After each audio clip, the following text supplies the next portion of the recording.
प्रस्तुत है हिंदी साहित्यिक पत्रिका परिमल।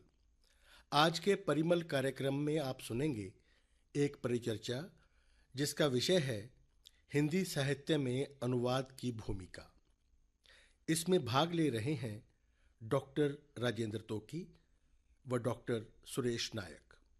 डॉक्टर साहब, आज का ये जो विषय है ये बहुत ही सामयिक और ज्वलंत विषय है कि आज अनुवाद की जो भूमिका है साहित्य में, जब से अनुवाद एक विधा के रूप में प्रतिष्ठित हुआ और आज तक इसका क्या क्या इस भूमिका रही और अनुवाद से कैसे साहित्य समृद्ध होता है, समाज और संस्कृति समृद्ध होती है। तो सबसे पहले अनुवाद जो है वो एक भाषा से दूसरी भाषा में जब किसी पाठ का रूपांतरण किया जाता है, ऐसा करते हुए मूल पाठ का अर्थ और डॉक्टर साहब भाव बनाए रखना होता है। जी बिल्कुल। तो निसंदेह अनुवाद जो है भिन्न भिन्न भाषाओं, कृतियों और संस्कृतियों के बीच एक ऐसे पुल का काम करता है जिससे कोई भी अनुवादक पर काया प्रवेश करके दूसरे राष्ट्रों में और दूसरी संस्कृतियों में अपनी विचारधारा को, साहित्यिक सामग्री को पहुंचाने का महती कार्य करता है। आप इस विषय में क्या सोचते हैं? नहीं, बिल्कुल आप ठीक कह रहे हैं। देखिए, अनुवाद जो है ये बहुत महत्वपूर्ण हो चुका है आज, क्योंकि पूरे विश्व को जोड़ने का काम करता है अनुवाद। बहुत बढ़िया। नहीं तो पुराने ज़माने में तो लोग कटे हुए थे, एक देश दूसरे देश तक संवाद पहुंचाना ही कठिन था। लेकिन आज पूरा संसार जो है वो एक छोटे से डिब्बे में तब्दील हो गया है और इसका मुख्य कारण ही अनुवाद है। और दूसरी बात ये है कि सामाजिक, सांस्कृतिक, राजनीतिक धरातल पर इसका जो उपयोग है वो अनिवार्य हो चुका है। हमें 5 मिनट में दूसरे देश में कौन से नेता ने या कौन से साहित्यकार ने क्या कहा हमें फौरन पता चल जाता है। उसका कारण ही अनुवाद है। अगर अनुवाद न हो तो शायद हम अपनी बात भी दूसरे तक न पहुंचा सके। और ये एक बात इसके साथ जोड़ लें हम कि अनुवाद केवल बाहर विदेशी देशों के साथ ही हमारा संपर्क नहीं करता। हमारा देश तो बहुभाषी है और हमारे देश में ही दूसरे लोगों के साथ जुड़ने का काम भी अनुवाद ही करता है। और साहित्य 2 प्रकार का है, ज्ञान विज्ञान से संबंधित ज्ञानात्मक साहित्य है और सृजनात्मक साहित्य है। आज हम केंद्रित रखेंगे अपने आप को संवेदना प्रधान आनंद के उस साहित्य को लेकर के जो सृजनात्मक साहित्य है, और इसमें गद्य और पद्य दोनों विधाओं में जो है संवाद की बात की जाएगी, बिल्कुल अनुवाद की बात की जाएगी। तो डॉक्टर साहब, आप देखिए कि अनुवाद का महत्व अपने आप में बहुत है आज के युग में। तो अगर जैसे आपने कहा कि इसे अनुवाद का युग ही कहा जाए तो अतिशयोक्ति ना होगी। अनुवाद की मांग पहले से बहुत ज़्यादा है। तो शुरुआत कहाँ से हुई अनुवाद की? जी ऐसा है, जहाँ तक आज तक का शोध कार्य है वो लगभग 3000 ईसा पूर्व से ही अनुवाद शुरू हो जाता है। और सुमेरियन और अक्कादी भाषाओं के बीच में लिखित अनुवाद मिलता है। तो उसके बाद यूनानी भाषा में अनुवाद हुए, सबसे पहले हिब्रू भाषा से बाइबल का तो यूनान में हुआ। और उसके बाद तो आपको पता ही है, 1ली शताब्दी से 5वीं शताब्दी के बीच में हमारे यहाँ के बौद्ध ग्रंथों का जो अनुवाद है वो पाली में, संस्कृत में, चीनी में और तिब्बती भाषा में हुआ। तो फाहियान और ह्यून सांग का नाम तो आपने सुना ही है। तो उन्होंने भी ये अनुवाद कार्य किया। तो इस तरह से अनुवाद की एक परंपरा बहुत पुरानी है। और यूनान से अगर अनुवाद न हुआ होता तो आज आप देखिए कि अरस्तु, प्लेटो, सुकरात जैसे बड़े मनीषियों से परिचित भी न हो पाए होते। बहुत सही। और वहाँ के जो नाटक हैं, जैसे इडिपस जैसा नाटक है, ठीक है जी, तो वो भी हम तक ना पहुँचा होता। तो ये अनुवाद के कारण हुआ। एक बात और इसके साथ जोड़ लेनी चाहिए कि पुराने ज़माने में मगध, कश्मीर और नालंदा जो यूनिवर्सिटियाँ थी जो बहुत प्रसिद्ध रही, उनमें अनुवाद कार्य बड़े ज़ोरों से हुआ है। और अगर अनुवाद को मैं मध्यकाल तक ले आऊँ तो ये बड़ी दिलचस्प बात है कि अकबर के समय में महाराजा अकबर के समय में महाभारत का अनुवाद हुआ रज़मनामा नाम से।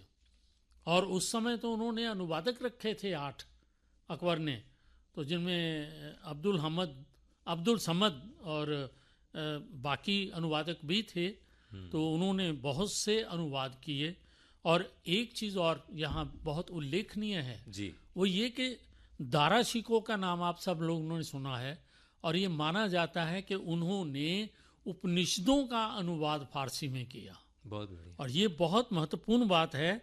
और उनका नाम था सिर्रे अकबर, यानी महान रहस्य नाम से उनका अनुवाद किया। जी, और भी गीता का अनुवाद भी उन्होंने करवाया। तो दारा शिकोह का बड़ा महत्व है इस मामले में। जी। तो डॉक्टर साहब, आपने बहुत ही सटीक ढंग से अनुवाद के जो वैश्विक परिदृश्य में जी भारतीय साहित्य पर इसका प्रभाव और भारतीय साहित्य को इसका क्या लाभ हुआ, भारतीय मनीषा को इसका क्या लाभ आप हुआ, देखिए कि इस विषय में बतलाया आप है। देखिए कि उस समय का जो हमारा बौद्ध साहित्य है, ये जी। जैन साहित्य है, अगर आज संपूर्ण विश्व में फैला है तो अनुवाद की वजह से ही फैला है। बिल्कुल बिल्कुल। आप देखिए कि टैगोर हैं, कालिदास हैं, तुलसीदास हैं, वाल्मीकि आदि जो भारतीय जो प्रतिभाएं हैं, जी जी बिल्कुल। तो इनका भी विश्व की अनेक भाषाओं में जो है अनुवाद हुआ। फिर हम बंकिम चंद्र चटर्जी की बात करें, प्रेमचंद की बात करें, कबीर जी की बात करें, जी तो ये एक सार्वभौमिक विभूतियाँ अब बन गई हैं। ये अनुवाद के माध्यम से ही ऐसा हुआ। डॉक्टर साहब, मेघदूत का जो पद्यानुवाद एच.एस. विल्सन ने किया था, तो रोमांटिक कवियों का पाश्चात्य लेखकों में हाँ बहुत प्रभाव पड़ा था। जी जी तो जी मैं समझता हूँ कि भारतीय जनमानस में एक ही भावधारा है। भारतीय भाषाएं जो हैं वो अनेक, जैसे संविधान में 22 भाषाएं हैं, तो उन भाषाओं की अपनी अपनी एक सुगंध है। तो राष्ट्रीय अस्मिता को बताती हुई इन भाषाओं में हिंदी में भी अनुवाद हुआ और हिंदी से इन भाषाओं में भी अनुवाद हुआ, जैसा कि आप बता रहे थे जी जी कि बहुभाषी समाज है।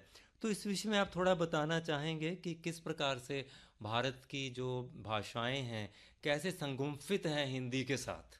देखिए, ऐसा है कि एक बात मैं शुरू करना चाहता हूँ। जी हमारे पंजाब के एक बहुत बड़े कवि हैं जिनकी आरती हम लोग गाते हैं, ओम जय जगदीश हरे, श्रद्धा राम फिल्लौरी। जी जी उन्होंने फारसी से अनुवाद किया उर्दू में, जी और उन्होंने बाइबल का अनुवाद भी हिंदी में किया। जी तो उनकी जो फारसी किताब थी वो थी दबिस्ताने मज़ाहिब, उसको उन्होंने उर्दू में किया उसूले मज़ाहिब। जी तो ये एक बड़ी महत्वपूर्ण बात है जो मैं समझता हूँ कि दर्शकों को ज़रूर पता होनी चाहिए, सुनने वालों को ज़रूर पता होनी चाहिए।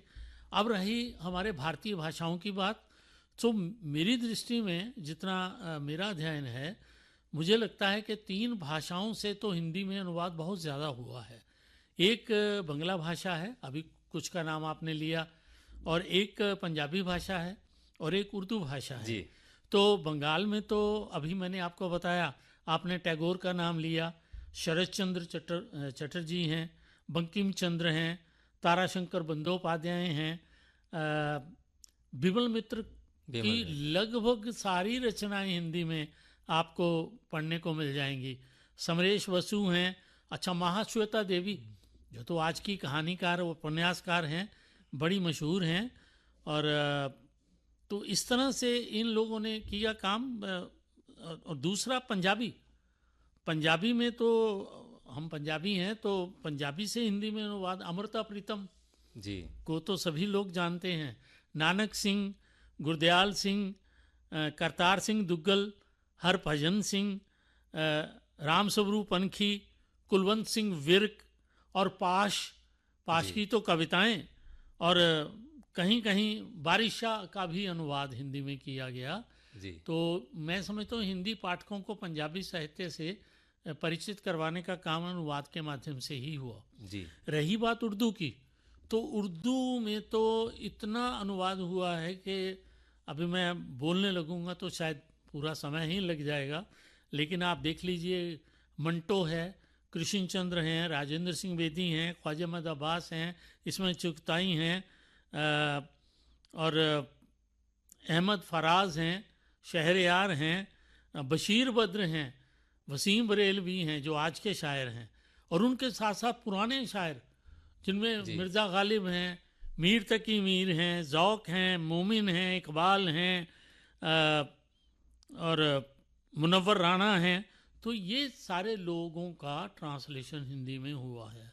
देखिए डॉक्टर साहब, आपने बहुत ही जो उर्दू के कवियों के आपने नाम गिनवाए हैं, तो ये एक सेतु का काम करते हैं हिंदी साहित्य में अनुवाद के माध्यम से भी।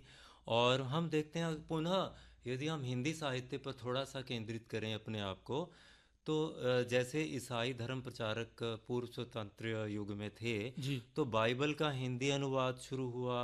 उन्होंने ही, जो मिशनरी थे ईसाई, उन्होंने शिक्षा संबंधी पुस्तकों का अनुवाद करवाया। बिल्कुल करवाया। फिर मैं यहाँ पर फोर्ट विलियम कॉलेज के है ना, जॉन गिलक्रिस्ट रहे, तो वो अध्यापक थे, हिंदी और उर्दू में उन्होंने अनुवाद करवाए डॉक्टर साहब।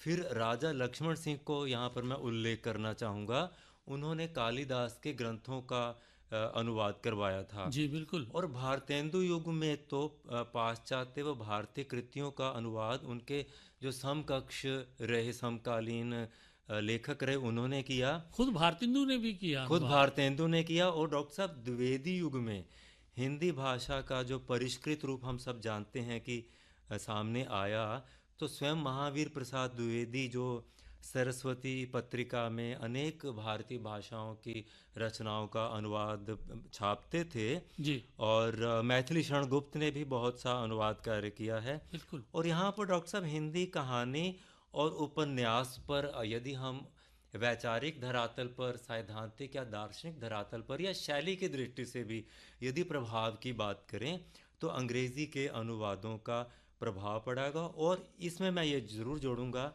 कि 20वीं सदी में जो डॉक्टर साहब काव्य आंदोलन हुए, छायावादी हुआ, प्रगतिवादी, प्रयोगवादी, ये जो काव्य आंदोलन थे, तो इसमें जो पाश्चात्य विचारधाराएं हैं, मार्क्सवाद, मनोविश्लेषणवाद और अस्तित्ववाद का जो चिंतन है डॉक्टर साहब, उनके अनुवाद कार्य से हमारे कवियों में और लेखकों में आया। आप बिल्कुल ठीक कह रहे हैं। अगर पश्चिम की बात करने चाहेंगे तो पश्चिम का अनुवाद भी बड़ा महत्वपूर्ण है इस दृष्टि से।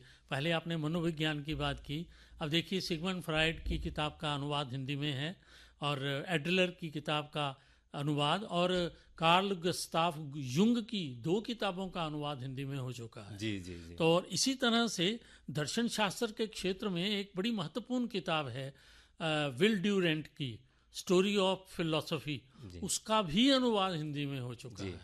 और अब अगर हम उपन्यास और कहानी की बात करें पश्चिम की, तो पश्चिम से अनुवाद बहुत हुए हैं। जैसे अभी दर्शन की बात की थी मैंने, तो सार्त्र के दर्शन शास्त्र का भी अनुवाद हो चुका है। सीमान दी बुआ की किताब द सेकंड सेक्स का अनुवाद भी हिंदी में हुआ है, और पूरा अनुवाद हो चुका है। अच्छा, अब उपन्यासों की बात करें या कहानियों की बात करें, तो एक तो ये 2 चीज़ें हुई सुरेश जी। एक तो ये हुआ कि अंग्रेजी से हिंदी में अनुवाद हुए, चाहे वो रूस के थे, चाहे वो जर्मन के थे, चाहे वो फ्रांस के थे। और दूसरा आज जो होने लगा है वो मूल भाषा से अनुवाद होने लगा है। जी। जैसे स्पेनिश भाषा में सबसे महत्वपूर्ण उपन्यास है 100 Years of Solitude, मार्केज की किताब, वो बकायदा स्पेनिश से अनुवादित हुई है। रूसी जो अनुवाद थे, पहले तो आपको पता है कि रूस से ही अनुवाद होके आते थे और मूल भाषा से अनुवाद होते थे, और रूसी अनुवाद तो बहुत हुए हैं। हमारे पास आज टॉल्स्टॉय हैं, गोर्की हैं,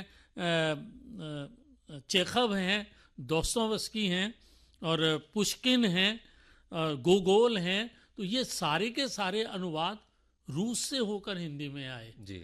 और कार्ल मार्क्स की रचनाएं हमारे पास हैं हिंदी में, लेनिन की रचनाएं हमारे पास हैं हिंदी में। तो रूस ने ये काम बहुत ज़्यादा किया। हमारा सांस्कृतिक आदान प्रदान काफ़ी रहा है बाहर, हाँ बिल्कुल, उनके साथ, इस वजह से। अच्छा, फिर फ्रेंच में भी देखें आप तो सार्त्र की तो अभी बात की, अल्बेर कामू की सभी उपन्यास और उनके 4 नाटक हिंदी में अनुदित हो चुके हैं। जी, ये बड़ी महत्वपूर्ण बात है। बिल्कुल सही कहा और आपने। फिर फ्रांस के तो जो लेखक हैं वो हैं ही बड़े महत्वपूर्ण, जैसे गस्ताव फ्लावेयर है, एमिल जोला है, विक्टर हुगो है, और बाल्जाक है। तो ये सारे लोग, अनातोले फ्रांस जी, है, जी, आंद्रे जीद है, ये फ्रांस के जो राइटर्स हैं ये हिंदी में अनुदित हो चुके हैं। जी, और इसी तरह से अंग्रेजी में आप देख लीजिए, ऑस्कर वाइल्ड है, D.H. लॉरेंस हैं, साकी हैं, जूले बर्ने हैं, ओ हेनरी हैं। जी, तो ये लोग भी, मोपांसा फ्रांस के सबसे बड़े कहानीकार, उनका अनुवाद हो चुका है। अच्छा, एक चीज जो बात जो बड़ी महत्वपूर्ण है, जी, जी, जी, अभी आजकल के जो लेखक हैं, मिलान कुंदेरा, जी, उनका बड़ा महत्वपूर्ण उपन्यास है द जोक, वो हिंदी में अनुवादित हो चुका है। और मार्केस की मैंने, हाँ, एक और लेखक हैं जिनको हम कभी भूल नहीं सकते, वो हैं काफका। जी, तो फ्रांस का उनकी रचनाओं का भी अनुवाद हिंदी में हो चुका है। उनका सबसे महत्वपूर्ण उपन्यास जो है ट्रायल, उसका मुकदमा नाम से अनुवाद हो चुका है। डॉक्टर साहब, जहाँ अनुवाद की इतनी समृद्ध परंपरा रही है और भारतीय साहित्य को भी इसका प्रभाव कबूलते देखा गया है, अनुवाद जो अपने आप में इतना सक्षम है, जो तुलनात्मक साहित्य के अध्ययन को भी बढ़ावा देता है, और यह विभिन्न कृतिकारों को समीप ले आता है।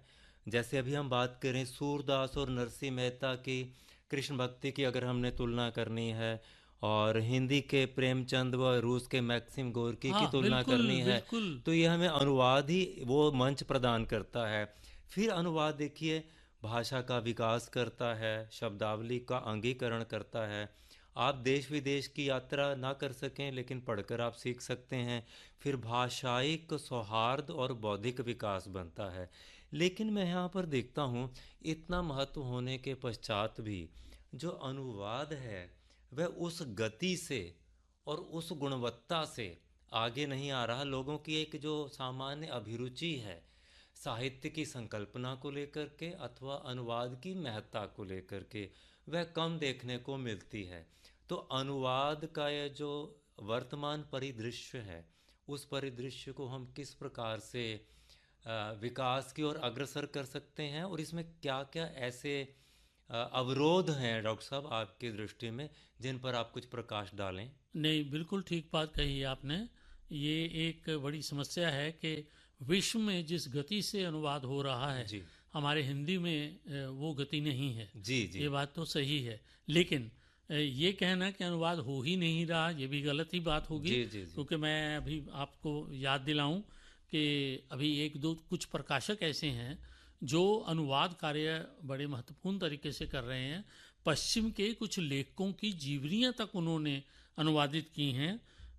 उनमें वॉन गॉग है, दोस्तोयेवस्की है, काफका है, बाल्जाक है, सिमोन दी बुआ है, सार्त्र है, मार्केज है, चेखव है, और पुश्किन है, और टॉल्स्टॉय है। इनकी जीवनियाँ प्रकाशित हुई। अब जो आपका सवाल है कि यहाँ अनुवाद की परंपरा कम क्यों है, देखिए इसके दो कारण हैं। एक तो अगर प्रकाशक की दृष्टि से देखेंगे तो उनको लगता है कि जी बिकती कम है, जी, ये तो प्रकाशक की दृष्टि होगी, उसकी तरफ हम नहीं जाते। दूसरा मूल कारण ये है कि जैसे पश्चिम में एक परंपरा है कि जो भी विद्यार्थी पढ़ते हैं उनको कोई ना कोई विदेशी भाषा सीखनी पड़ती है, वो उनके कहिए पाठ्यक्रम का हिस्सा है। हमारे यहाँ केवल और केवल अंग्रेजी पढ़ाई जाती है, जी, दूसरी भाषाओं के लिए हमारे पास स्थान नहीं है। ना ही हम बच्चों को ये छूट देते हैं कि आप फ्रेंच सीख लो, आप जर्मन सीख लो, आप चाइनीज़ सीख लो। अगर बच्चे दूसरी भाषाओं को सीखेंगे तो जाहिर है कुछ बच्चे ऐसे निकलेंगे जो उन भाषाओं में पारंगत होंगे और बाद में अनुवाद करेंगे। तो ये मैं समझता हूँ एक महत्वपूर्ण कारण है जिसकी वजह से हमारे यहाँ अनुवाद का काम कम होता है। और ये बात तो सच है ही, अभी मैंने कहा आपको कि प्रकाशक लोग भी इस तरफ कोई ज़्यादा विशेष ध्यान नहीं देते, लेकिन अब थोड़ा बहुत काम ये होने लगा। जैसे अभी मैंने आपको कहा कि फ्रांस से फ्रांसीसी भाषा से सीधा अनुवाद हो रहा है, और स्पेनिश भाषा से अभी बताया आपको अनुवाद हो रहा है, और रूसी भाषा से सीधा अनुवाद हो रहा है, ये सारा होने लगा है, लेकिन कमी तो है। यहाँ हम बात कर रहे हैं अनुवाद की, लेकिन सामान्य रूप से देखा जाए तो आज भाषाओं को सीखने सिखाने और साहित्य के पठन पाठन का जो एक परिदृश्य है वह विचारणीय तो है ही।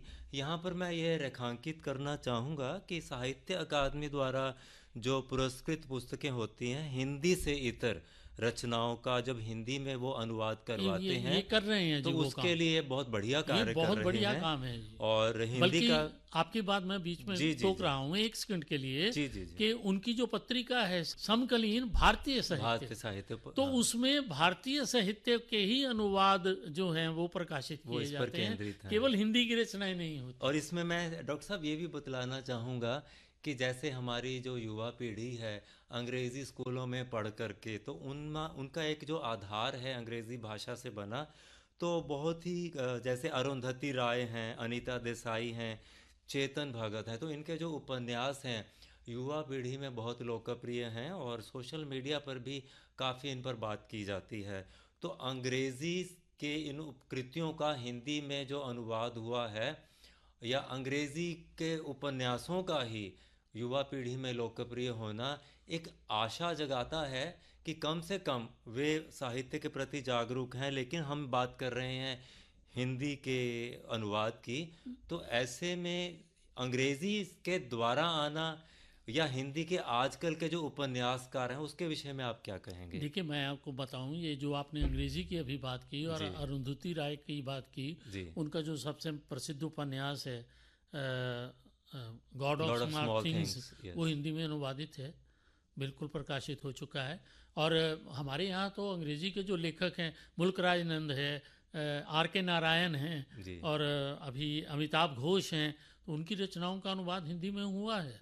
क्या है, सुनीता देसाई, उनकी किताब अनुवाद हुआ है कहानियों का, जी, जी। तो वो तो हो रहा है। लेकिन देखिए बात ये है कि आपने रूस से अंग्रेजी में अनुवाद किया जी। और अंग्रेजी से फिर आप हिंदी में अनुवाद करते हैं तो गड़बड़ होती है। जी। लेकिन मैं समझता हूँ सुरेश जी कि आज जो ये जो मल्टीमीडिया आया है, गूगल आया है और आर्टिफिशियल इंटेलिजेंस आया है, इन लोगों ने अनुवाद को थोड़ा सरल किया है। ये बात अलग है कि इनका जो अनुवाद है अभी मानक नहीं है। पश्चिमी देशों में तो उनकी भाषाओं का अनुवाद बड़ा मानक है, लेकिन हमारे यहाँ हिंदी में अनुवाद अभी जो हो रहा है वो इतना मानक नहीं है। हाँ, और सुविधा है। ख़ास तौर पर कविता का अनुवाद तो हो ही नहीं सकता। कर ही नहीं सकते ये लोग। जैसा कि मैंने पहले कहा कि ज्ञानात्मक साहित्य है, तो उसमें आप फटाफट अनुवाद के माध्यम से इन डिजिटल यंत्रों का आश्रय ले सकते हैं, किंतु हम सृजनात्मक साहित्य की बात करें उसमें संवेदना भी निहित है और उसमें एक मौलिक कल्पना भी निहित है और एक सांस्कृतिक पृष्ठभूमि, जहाँ एक व्यक्ति, एक संवेदनशील रचनाकार, एक बौद्धिक व्यक्ति लेखन करेगा, चाहे वो मूल लेखन है या अनुवाद कार्य के माध्यम से वह अपनी कृति को आगे बढ़ा रहा है। ये जो नकली बौद्धिकता है या नकली बौद्धिकता के द्वारा अनुवाद कार्य है, या उसकी समानता कर ही नहीं सकता। आपने बहुत बढ़िया कहा कि उसमें त्रुटियां रह ही जाएंगी। हाँ, एक ये जो ये अभी कहिए कि अभी शैशव काल में है अनुवाद का ये काम, ये विकसित हो जाएगा निस्संदेह, क्योंकि आज टेक्नोलॉजी का ज़माना है और टेक्नोलॉजी बहुत तेज़ी से अपने आप को विकसित कर रही है। जी, जी। तो एक ये चीज़ बड़ी महत्वपूर्ण है।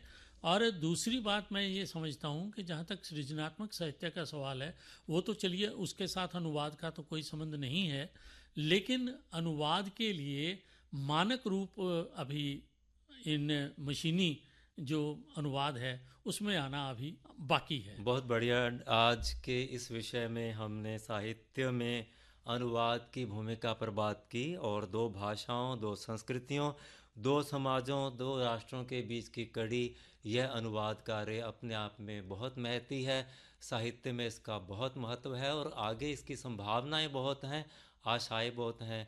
आज की इस चर्चा में भाग लेने के लिए मोटी डॉक्टर बात साहब, यही है सुरेश जी के बिना अनुवाद के आज हमारा जीवन चल नहीं सकता अस्तित्व है। ही नहीं है, अस्मिता ही नहीं है। जी बिल्कुल। बहुत बहुत धन्यवाद डॉक्टर साहब, बहुत अच्छा लगा आपसे जी बात बहुत करके। बहुत शुक्रिया, धन्यवाद। अभी आप सुन रहे थे एक परिचर्चा जिसका विषय था हिंदी साहित्य में अनुवाद की भूमिका। इसमें भाग ले रहे थे डॉक्टर राजेंद्र तोकी व डॉक्टर सुरेश नायक। इसी के साथ परिमल का आज का ये अंक संपन्न होता है। प्रस्तुति सहायक अस्मिता सूद, पेशकश सोहन कुमार।